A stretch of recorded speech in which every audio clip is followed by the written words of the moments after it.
close your eyes, and let's drift back to the missing time delusion. You're lying in bed. The room is still, but time isn't. Or at least, your brain doesn't seem to think so.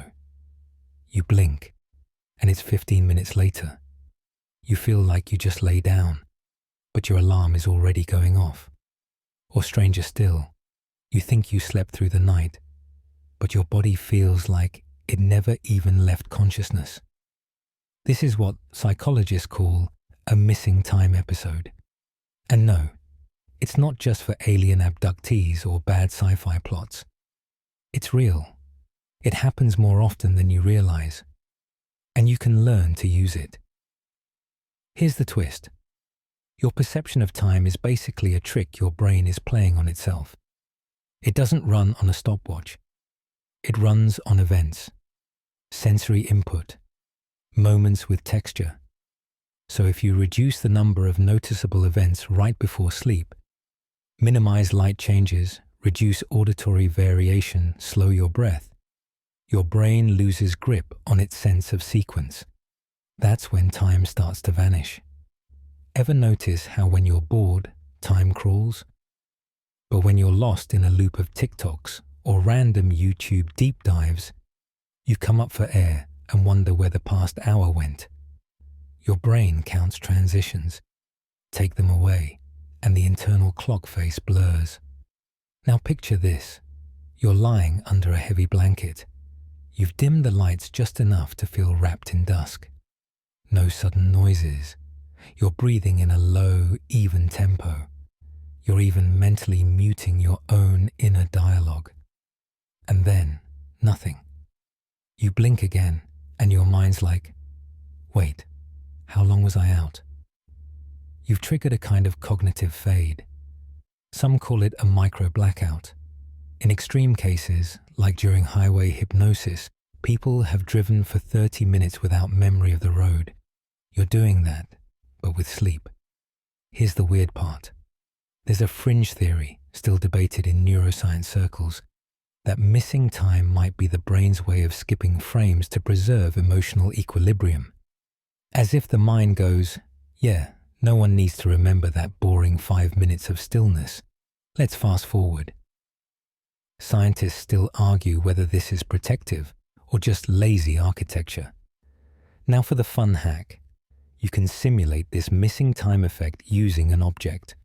Choose something boring, a dull piece of string, a blank patch of ceiling, and look at it without blinking. No movement, no thoughts, just absolute dry stillness. You're not hypnotizing yourself. You're boring your attention into submission. And when the attention system collapses, time goes with it. If done right, you'll get a soft visual pulse, a glitch, like the world skips a breath. That's the entry point. You're on the edge of the delusion. Sleep is the next blink. You probably won't survive this technique in a boring meeting. Use responsibly. Before we keep going, hit like and subscribe if you're into this kind of bedtime podcast. And drop a comment with where you're watching from and what time it is. I love seeing how far this reaches. The mirror in your room is quiet. It hasn't moved, but it watches you. This is where we enter the broken mirror technique. One of the strangest psychological tricks you've never tried and probably shouldn't. But you will. Because tonight, we're going to play with your self-image in a way that nudges you gently towards sleep. Here's what you do. Sit or lie down, close to a mirror, preferably in dim light. Candlelight works best. Unnatural, flickering, a little mischievous. And then you stare. Not at your face exactly, but right between your own eyes. Hold the gaze. Stay still. Don't blink too much. After about 2 minutes, your facial features start to melt. You'll see what researchers call strange face illusions. Stretching lips, blinking shadows, eyes you didn't move. It's not paranormal. It's just your visual system panicking quietly in the dark. Why does this happen?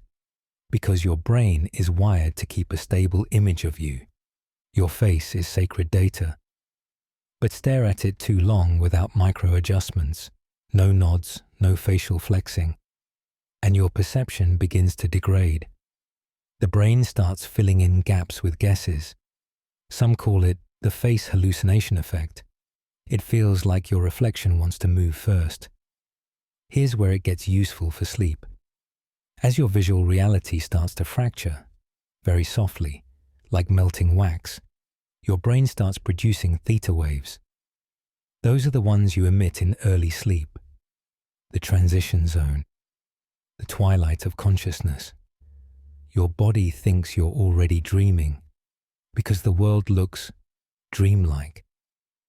Want it to go deeper? Add a whisper. Literally whisper your own name while staring at yourself, quietly, over and over. You're not summoning demons, we're still PG-13. You're inducing a dissonance between sound and sight. Your eyes see you, but your ears hear someone else. This mismatch makes your mind pause, recalibrate, and, if you're tired, collapse. You'll feel it in your chest first, a heaviness, then your hands, tingling, almost like they're falling asleep ahead of you. That's the somatosensory system beginning to shut down. You're sinking. You're still awake, technically, but the control panel is dimming fast. Here's a mainstream kicker. Some therapists actually use this mirror staring to treat depersonalization. It's called mirror exposure, but most people avoid it because it can be a little too effective. You stop recognizing yourself.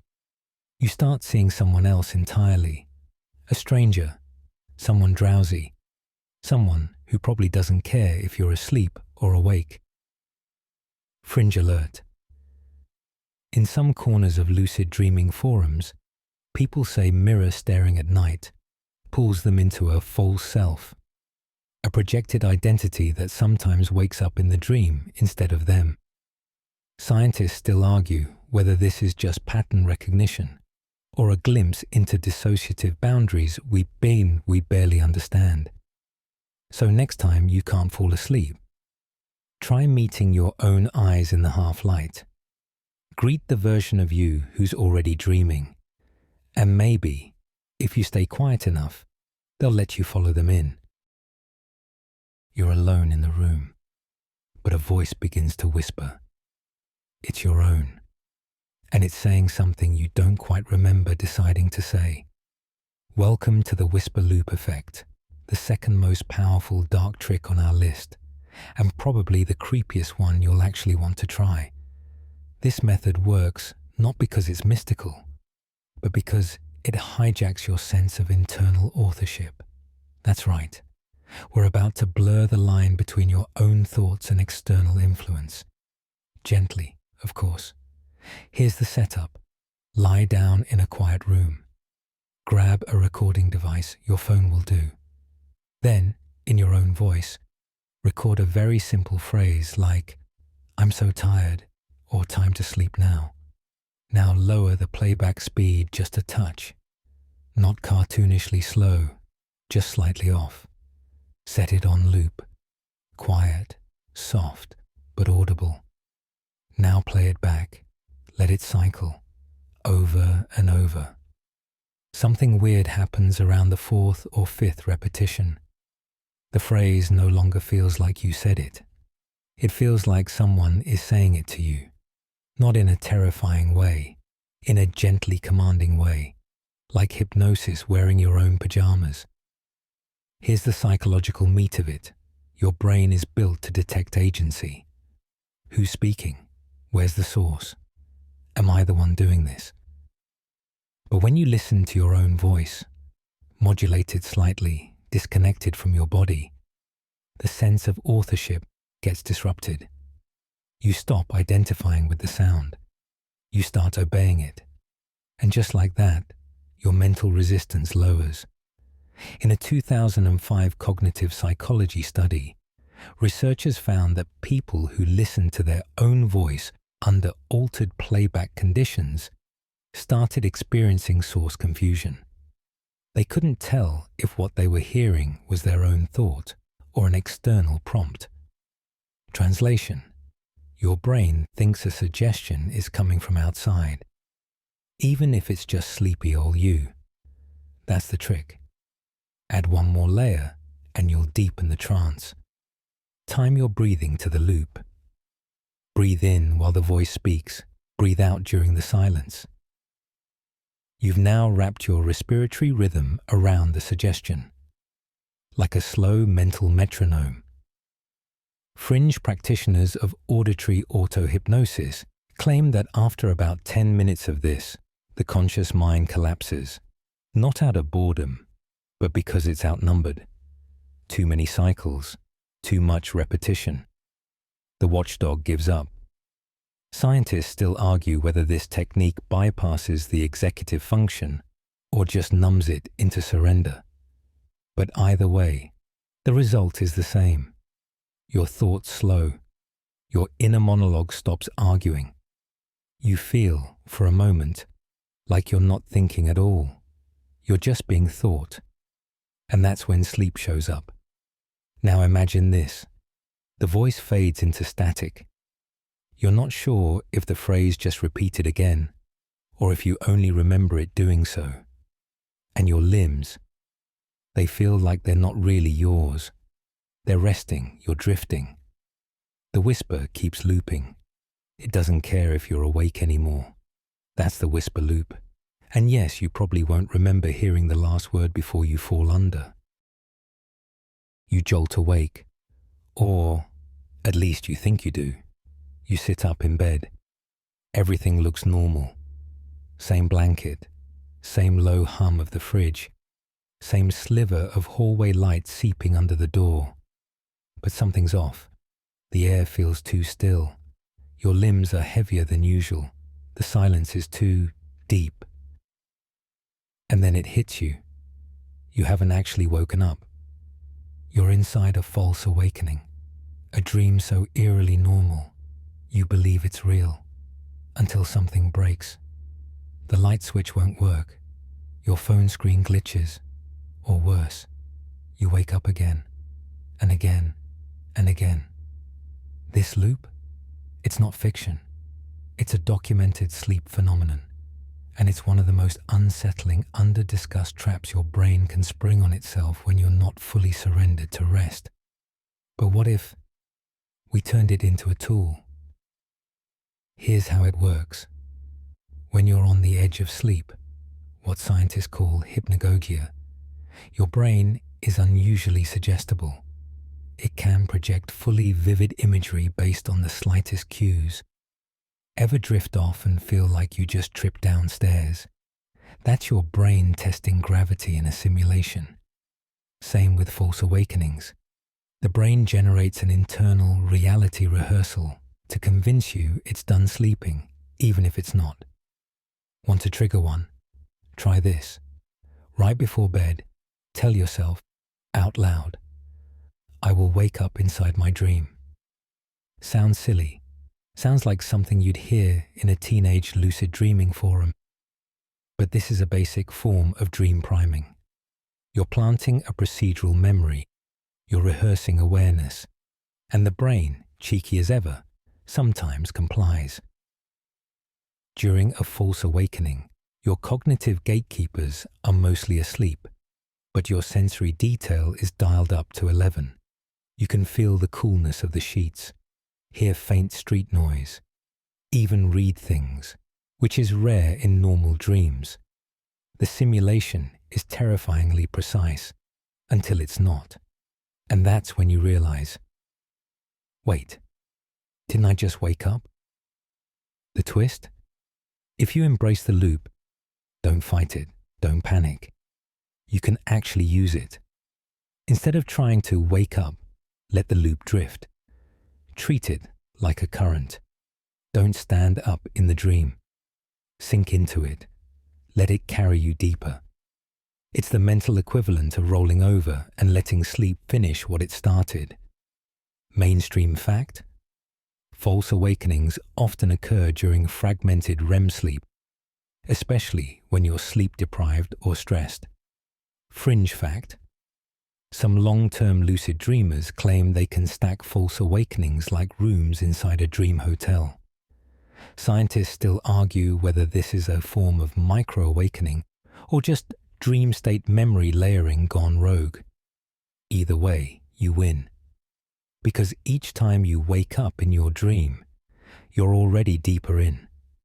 You've tricked the conscious mind into disengaging, and eventually, it just stops trying. So the next time you wake up and something feels off, maybe your closet is on the wrong wall, or your cat blinks too slowly. Don't fight it. Smile. You're not awake, not yet, but you're getting warmer.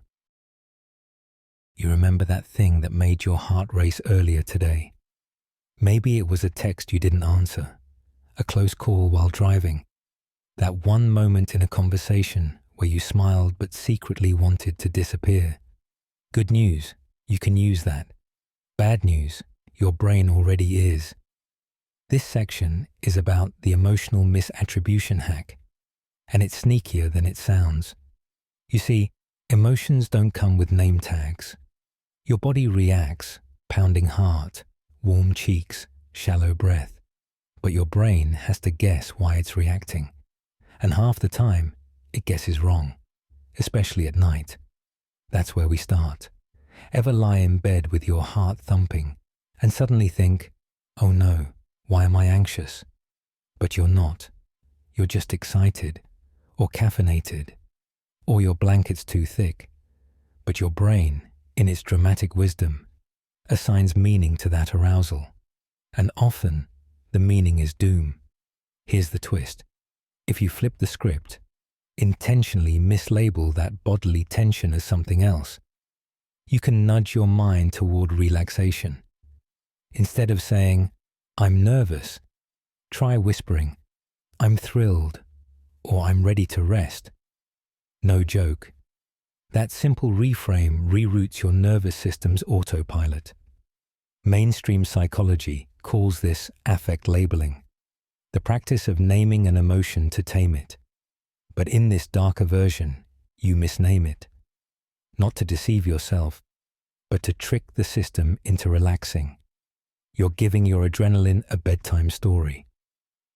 Want to take it further? Do a memory swap. Close your eyes and bring up a moment.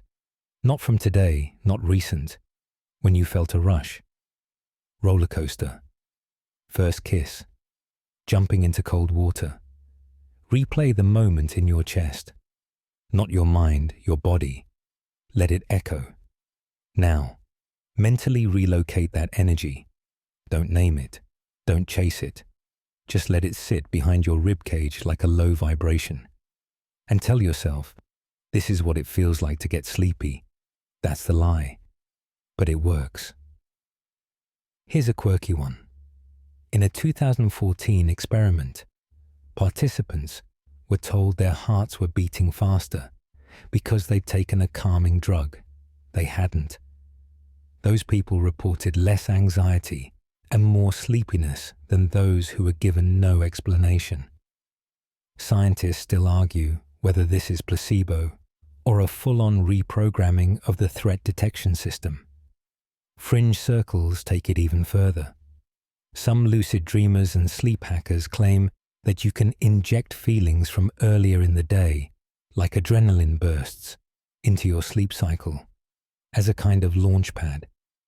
The emotion acts like a booster, then detaches as sleep takes over.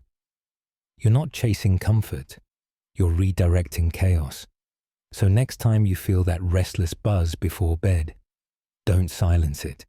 Smile at it. It's just your body remembering it's alive. Steal the heat from that emotion and turn it into softness. Let your pulse become the lullaby. And if you trick yourself just right, your own fear might be the thing that finally puts you to sleep.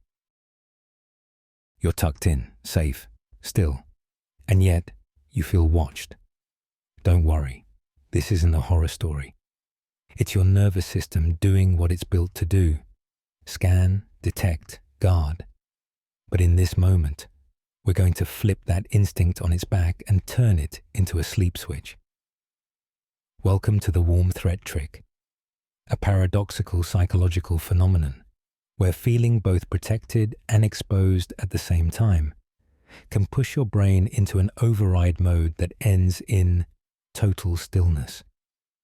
Here's the setup. Your brain has two systems that almost never shut up. One handles vigilance, the part that jumps when the house creaks or the cat knocks something over. The other manages soothing, like when someone strokes your hair or you hear rain tapping the window. Usually they fight, but under rare conditions, they activate simultaneously, like when you were little and being watched by a parent from the doorway, not saying anything, just making sure you are okay. Or when someone holds you tightly and you can't move, but it's comforting, not scary. That's a warm threat. It's the strange overlap of control and safety, and it shuts you down. You can recreate it. Here's how. Lie perfectly still under a slightly heavy blanket. Nothing extreme, just enough to feel like your limbs are pinned down a little. Now imagine, not vividly, just faintly, that someone is standing near the door. They're not speaking, not moving, but they're watching you, not in a creepy way, in a make sure you rest kind of way. Let that presence hover. You'll feel a tension creep into your shoulders, but it won't escalate, because it's not fear, it's compliance. Your body begins to interpret the stillness as a command. Don't move, don't resist, rest, now. Here's the mainstream science. Weighted blankets are known to increase serotonin and melatonin and decrease cortisol. But here's the fringe layer. Some researchers believe the effectiveness may come from simulating a non-verbal social cue of dominance and safety. In other words, your body thinks someone stronger is telling you gently to surrender, and it does. Now mix in a trick from parasocial psychology. Imagine the presence as someone you trust, but don't actually know. A calm voice from a show, a fictional guardian, the voice you're hearing now maybe. Someone who could see your restless energy and say, "It's okay, you can let go now." Scientists still argue whether this blend of imagined surveillance and safety activates the dorsal vagal complex, a part of your nervous system that slows everything down to preserve energy. Like an internal dimmer switch. Your heart rate drops, digestion slows, breath stretches, eyes glaze. You're not asleep yet, but your body is preloading the shutdown. Let the imagined eyes linger just a moment longer. Let the weight of the blanket become a quiet hand on your shoulder. Let your breath fall in line. You're being watched, and that's exactly why you can stop watching everything else. You stop moving completely, and not because you're lazy. You're about to use the Cephalopod shutdown protocol, a technique stolen, lovingly, from squids, octopuses, and jellyfish. Creatures that don't sleep like we do, but know how to disappear when they need to. This trick isn't about relaxation. It's about convincing your body that it's already asleep. We're not tiptoeing toward unconsciousness. We're faking it so convincingly, the mind gives up trying to be awake. Here's the premise. Stillness, if deep enough, creates a system-wide deception. Your brain checks in with your muscles. They report back, nothing happening down here. So the brain, after a brief protest, powers down. Now, look at the cephalopods. Take jellyfish. No brain, no spine, just a blob with a pulse. But in 2021, researchers discovered they enter something indistinguishable from sleep. Their tentacles drift, their pulses slow, and get this, if you poke them during this phase, they react sluggishly. They're offline. Even spineless organisms know how to shut off. So how do we mimic that? Step 1. Lie on your back. Symmetrical. No crossed legs, no bent arms. Step 2. Create 0 micro movements. Not even an itch. If you feel one, observe it, but don't move. Let it rise. Let it peak. Let it fade. Your muscles need to believe you're gone. Now the hard part. Match your breath to a slow, artificial rhythm. Not the one your body wants, the one it would have if you were already dreaming. Inhale to a count of 4. Exhale to a count of 6. Linger on the exhale. Let it drain. Let the pause stretch. Here's the magic moment. Your brain will test you. It will send a sleep probe, a signal, maybe a leg twitch, maybe a random itch. This is your nervous system asking, are we asleep? Can we abort the mission yet?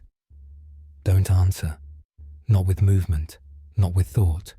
Just notice the signal and decline. Mainstream sleep researchers call this the sleep onset paralysis test.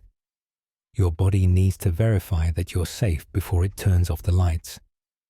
If you pass, you trigger the parasympathetic nervous system into full activation. Everything slows. Now add a trick from the squids. Pupil stillness. Yes, really. Don't dart your eyes. Keep them still, even if your eyelids are closed. Let the world behind your lids become static. You'll feel it first as heat, then as mild weightlessness, and then absence. No thoughts, no identity, just drift. Some fringe theorists claim this technique hijacks the tonic immobility reflex, a prehistoric freeze state used for survival. Scientists still argue whether inducing this in a controlled setting counts as sleep, hypnosis, or something stranger. Like a neural low-power mode we don't fully understand. But you don't need to define it. You just lie there, like a jellyfish with taxes. No obligations, no motion, no need to think about anything anymore. And eventually, your mind whispers, fine, you win. You're breathing in and breathing out, but suddenly, it's not your rhythm. Someone else is breathing with you, or rather, you're breathing with them. Welcome to the stranger's breathing illusion, a weirdly effective trick that works because your brain has a soft spot for copying other people, especially when it thinks there are no people around. This one starts quietly. No fancy tools, just your ears, your lungs, and a little imagination. Here's the setup. Get comfortable. Very still. Now, start playing the sound of someone sleeping. You can find them online or record your own breath and layer it. Make sure it's slow, gentle, slightly raspy. Human enough to sound real. Foreign enough to sound like not you. And then, match it. Let your breath follow the stranger's.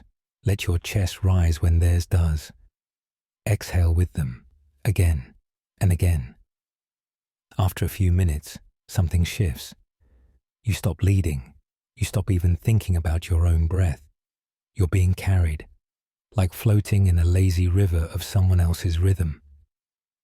The illusion settles in. You're not alone. There's someone sleeping next to you, and your body, ever the social mimic, lets its guard down. Here's the mainstream layer. Humans are deeply wired to mirror each other. It's called respiratory entrainment, and it's not just for romantic moments or crying babies syncing with mums. Even watching someone breathe can cause your breath to shift. But the stranger? That's where things get spooky and oddly calming, because your brain, in the absence of visual stimuli, starts filling in the blanks. That breath must belong to someone. Your social brain lights up. The oxytocin tickles the system. You feel accompanied, watched, yes, but not judged. Protected, maybe. like someone's got the night shift while you drift. Here's a quirky tidbit.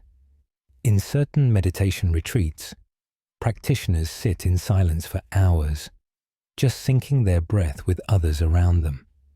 Not talking, not even looking, just breathing together. They report a kind of out-of-body stillness, like they've been absorbed into the group organism. Want to up the weird? Try whispering "you can rest now" in your own voice, then let that play on repeat under the breath sound. It creates a layered illusion of a companion who's both breathing and offering gentle permission. Some fringe sleep hackers even claim this technique induces dream avatars, friendly presences who show up in dreams and guide you down. Scientists still argue whether these effects are cognitive hallucinations, social simulation, or just ambient hypnosis. But the results? They're solid. Lowered cortisol, slower heart rate, shorter time to sleep onset, and often deeper REM states. So go ahead. Breathe with your imaginary friend. Let their rhythm be yours. Let your thoughts be theirs. And if you forget who started breathing first, that's the point. Let them carry you the rest of the way down. You imagine your body failing. Not dramatically, not like in the movies. No gasping, no chaos. Just a gentle collapse. Knees folding, neck going soft, spine slipping into a puddle, like you're a marionette whose strings have been lovingly snipped. This is the gentle collapse fantasy, and it's not as grim as it sounds. In fact, it might be the most comforting surrender you'll ever practice. One designed to disarm your nervous system by pretending you've already stopped trying. You see, most people fight sleep by accident.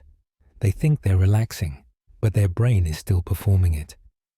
Tiny adjustments, slight vigilance, a mental checklist humming in the background like a fridge with secrets. But this trick? This one bypasses the performance. Here's how it works. Lie still, eyes closed, and then, piece by piece, fail. Don't relax your muscles. Imagine them giving out. Not because you told them to, but because they just can't anymore. Your fingers slip, your feet roll out, your eyelids drop without your permission. Don't focus on comfort. Focus on uselessness. You are now a collection of limbs without ambition. You are not relaxing your jaw. Your jaw has retired. It doesn't even remember employment. This fantasy mimics what some researchers call the pre-sleep motor deactivation loop, a stage where your body stops planning movement. That's right. Before you fall asleep, your brain has to shut off the idea of motion, not just the movement itself. This trick fakes that. Mainstream insight. Studies show that even imagining paralysis, like during guided body scans, can reduce beta wave activity, the ones linked to wakeful thought, and increase alpha and theta waves, which are associated with drowsiness and early sleep. Translation? Your brain starts believing the stillness is real, even if you're faking it. But the fringe theory, that's juicier. Some sleep experimenters claim that repeatedly imagining gentle collapse triggers a simulated faint response, like an internal power outage. They say it's the body rehearsing non-resistance so thoroughly, it just decides to run with it. Scientists still argue whether this is just deep meditative suggestion or a controlled dissociation effect. Want to go deeper? Add gravity to the fantasy. Not real gravity, extra gravity. Pretend the bed is tilting ever so slightly backward. You're sliding, sinking, as if your mattress is slowly folding into itself and you're melting through the seams. Your body is no longer yours. It's a quiet mess, a noble flop, a beautiful, boneless being. And that's when the thoughts start slowing down, because your brain takes cues from the body. No tension, no decisions, no structure? Fine, no thoughts. Your inner narrator quietly places the mic down and leaves the stage. Curtain lowered. So tonight, don't relax. Collapse. Fantasize your way into failure. Drift like a fainting dancer in slow motion. Let the string holding you up go slack. And if done right, you won't even remember the moment it worked. You blink, and for half a second, you don't remember who you are. It's not scary. It's not even surprising. It's like your identity slid off for a moment, like a name tag that peeled away without warning. And instead of panicking, your brain just idled. No narrative, no role to play, just you, untethered. That, right there, is the beginning of the displacement by name confusion trick. Tonight, we're going to play a small game with your sense of self. Not your memories, not your life story, just your label. The part your mind silently repeats. I am your name. That script runs constantly. Most of the time, you don't even notice. But if you interrupt it, even slightly, you can disorient your inner narrator just enough to make it shut down. Here's how it works. As you lie in bed, quietly say to yourself, my name is, and then insert a name that isn't yours, not a totally random one. Pick something close enough to feel almost right. A childhood nickname, a sibling's name, a fictional alias you like. Say it softly, again and again. Your brain will resist at first. That's not me, it'll whisper. But it's not alarmed. It's just confused. And confusion, in small sleepy doses, is a shortcut to dissociation. That moment of friction between what you say and what you believe creates a split-second buffer, a mental blank, like your inner narrator tripped over a wire and has to reboot. You feel it as a tiny mental skip, a pause, a floating sensation. Mainstream psychology backs it up. There's a phenomenon known as the self-reference effect, where your brain privileges information connected to your identity. But when you disrupt that, just a smidge, you create a vacuum. No you means no narrative structure, and no narrative means less waking cognition. Sleep loves a blank slate. Now for an extra layer. Once you've said the wrong name a few times, imagine someone calling you that name. Not a loud shout, just a whisper, like someone trying to wake you. Hey, not your name. Let it echo. Let your brain reach for a person who doesn't quite exist. Fringe sleep explorers have done entire dream cycles under fake identities. They call it sleep masking and claim it allows access to bizarre inner worlds where your brain doesn't follow normal logic because it doesn't think you are in charge. Scientists still argue whether this is lucid dreaming or subconscious role play or something else entirely. Here's a quirky bit.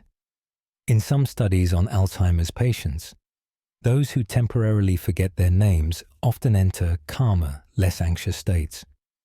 No personal history to guard, no past to worry about, just soft, moment-to-moment presence. You're not erasing yourself, you're loosening your grip. So tonight, try it. Become someone else for 10 minutes. Let that fragile boundary between name and self fade. Let the space behind the word stretch wide. And when you wake up tomorrow, you'll remember who you are. But for now, let yourself forget. Your blanket shifts slightly as you settle in. And for just a second, you feel like it's tucking you in. It's not alive, obviously. But what if your brain doesn't quite care? What if, in the sleep-soaked silence, your nervous system picks up on something social, something alive, in the softness wrapped around you?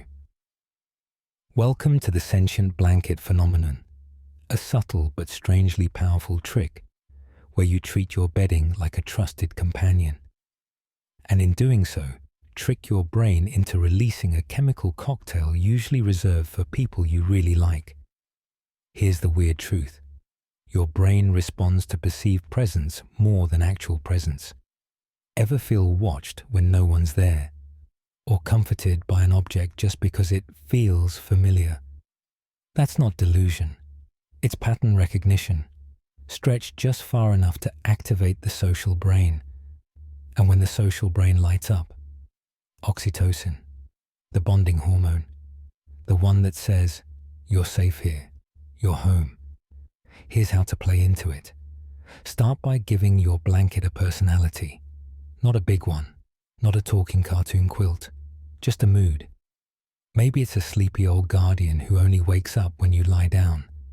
Maybe it's a retired bodyguard. Maybe it's just very proud of its softness. Now imagine, not vividly, just barely, that your blanket has a mission: to hold you still, to keep you from drifting off the edge of the bed or the world. Let it become sentient, quietly. Don't overthink it. As you settle into that thought, your sensory map shifts. The pressure of the blanket starts to feel like arms. Not tight, just firm, intentional.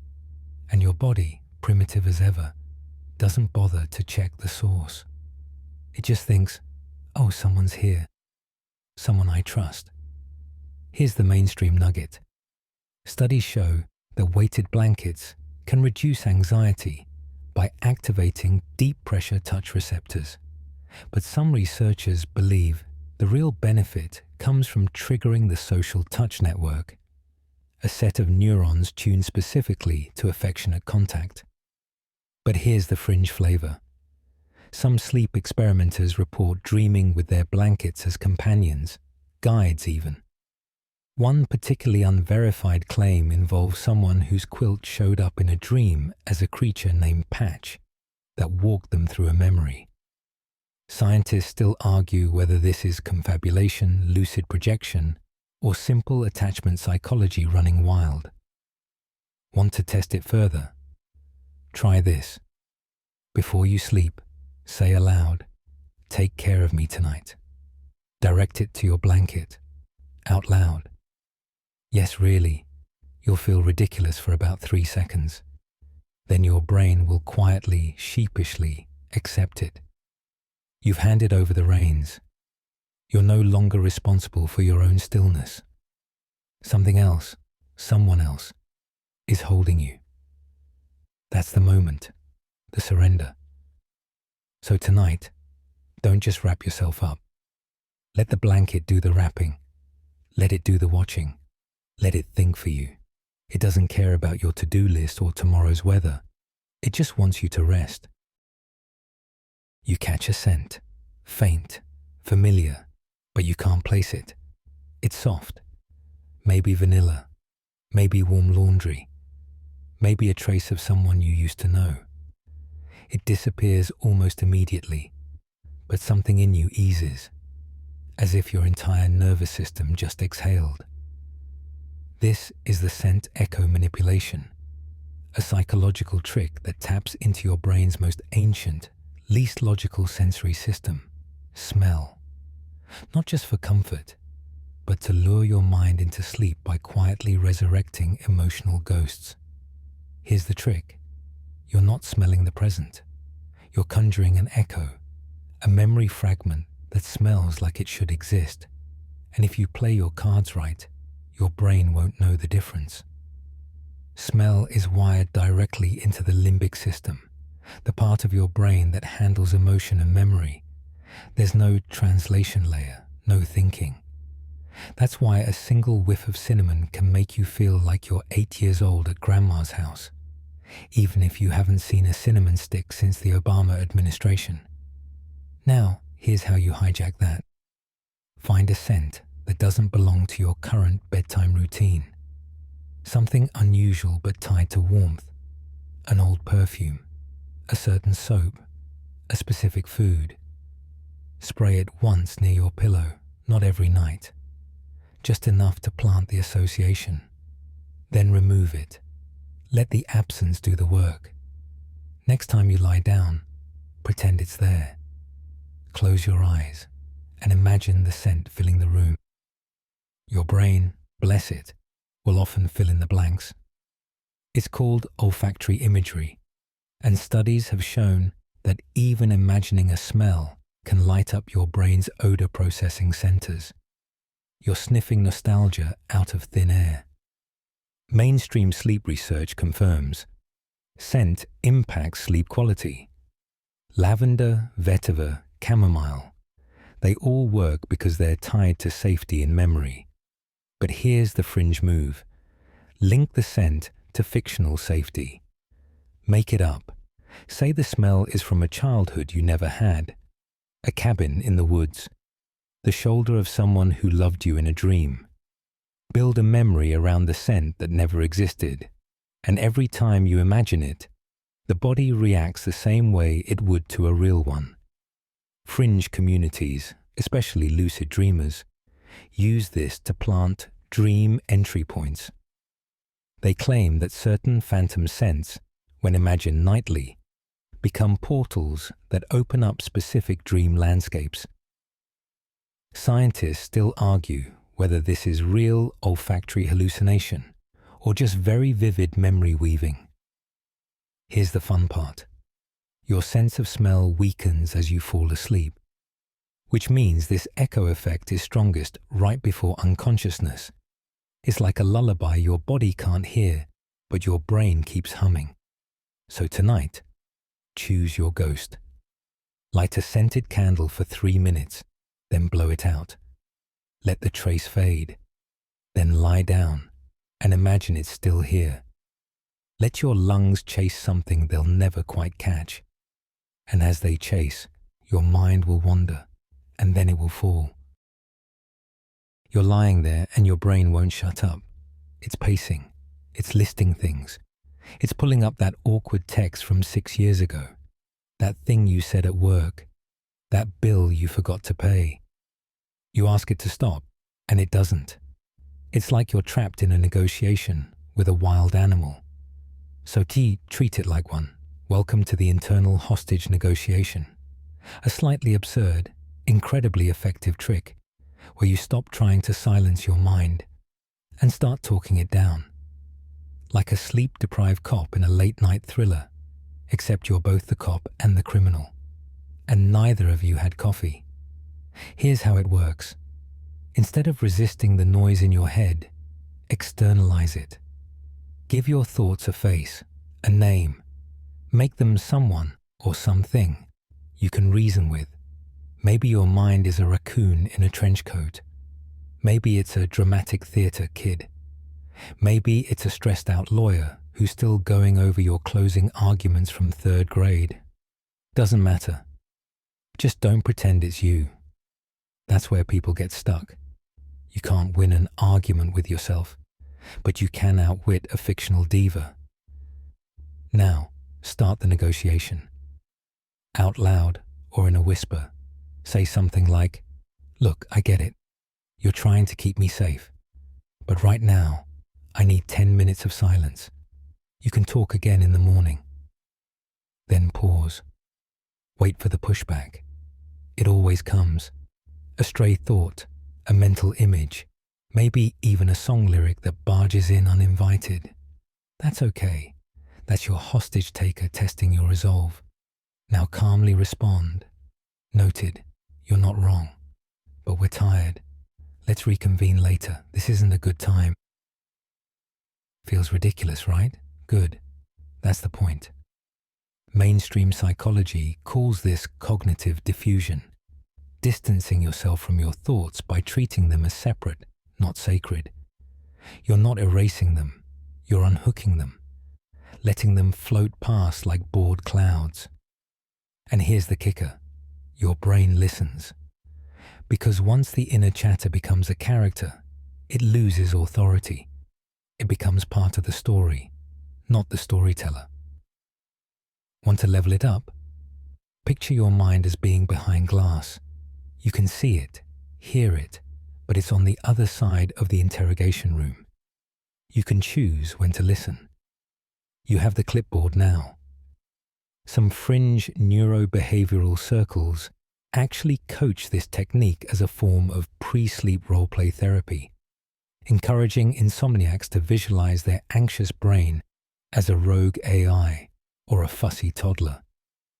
Scientists still argue whether this is reparenting, reframing, or just very sophisticated make-believe, but the results are often the same: mental quiet.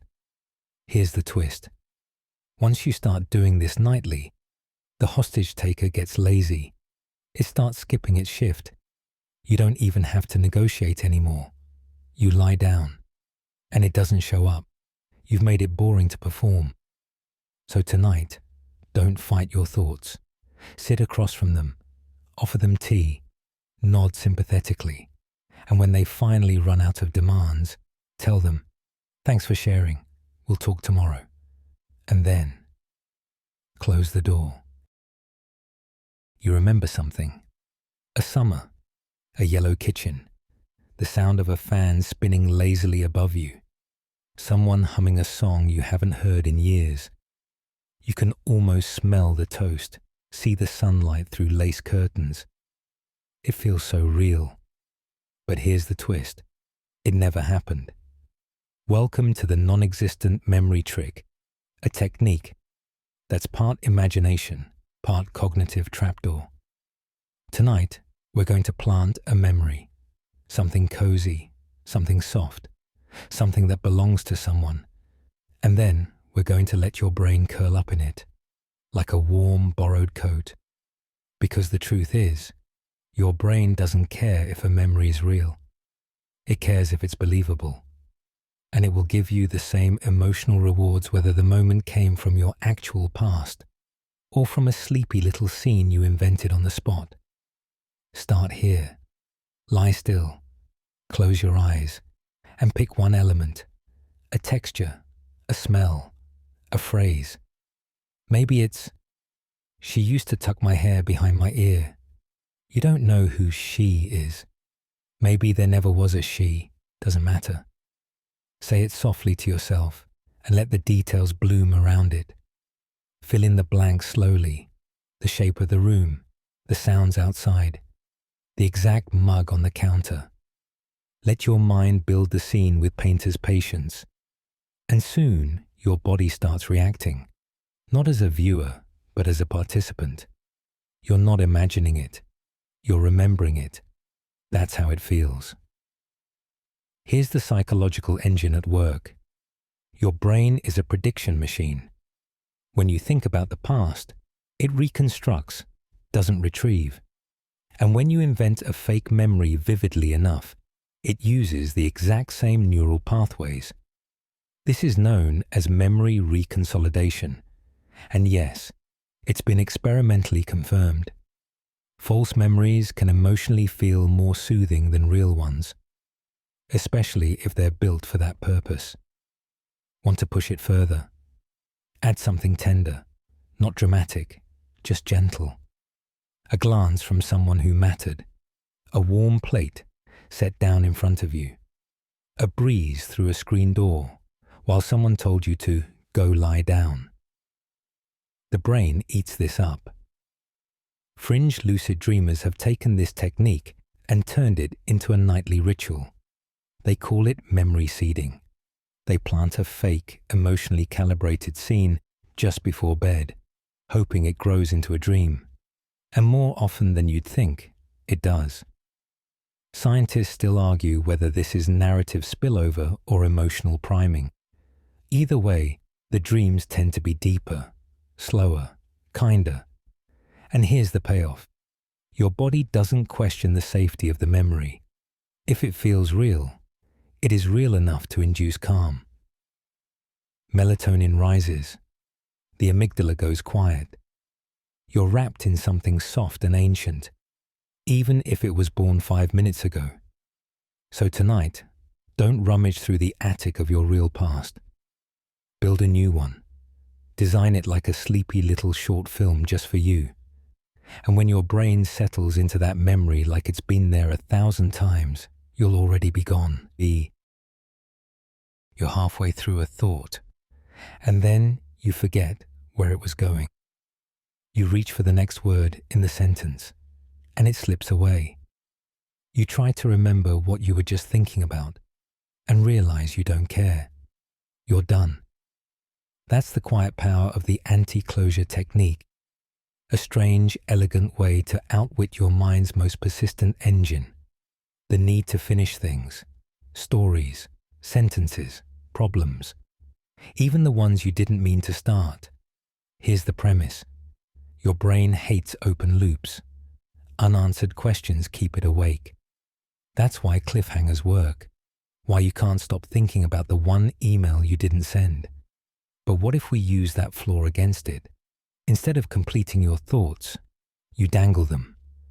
You speak them softly, then trail off. You lead yourself toward the end of a sentence and let it dissolve like sugar in water. You unspool your narrative thread and drop it on the floor without tying the knot. Tonight, you're going to practice not finishing. And if done right, your brain will try to pick up the thread for a few seconds, then give up. And when it gives up, you fall. Start here. Repeat something harmless, something intentionally vague. It's just like the time and let it fade. That's what they said before drifted into silence. You were supposed to remember the part about gone. It feels incomplete, because it is. And that's the trick. Mainstream psychology recognizes this as Zeigarnik's effect. Unfinished tasks stick in your mind more than completed ones. But here's the reverse twist. If you leave so many loops dangling, the system becomes overloaded and stops chasing them. The brain shrugs. It gives up. It chooses silence over solving. It's the same reason you can't finish a dream. You always wake up in the middle of the story. But what if you did that on purpose?